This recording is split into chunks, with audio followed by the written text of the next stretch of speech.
Kartoshka va go'sht yaxshi ko'rsangiz, ekranga yaqinroq kelib o'tirib oling. Bugun sizlarga ajoyib retsept qoldiraman. Birinchi bo'lib kartoshkalarimizni yaxshilab artib tozalab olamiz.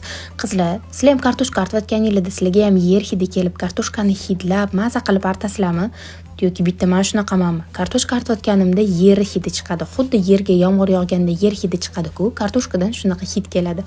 Bilmadim bu nima menga, balkim qanaqadir vitamin yetishmas.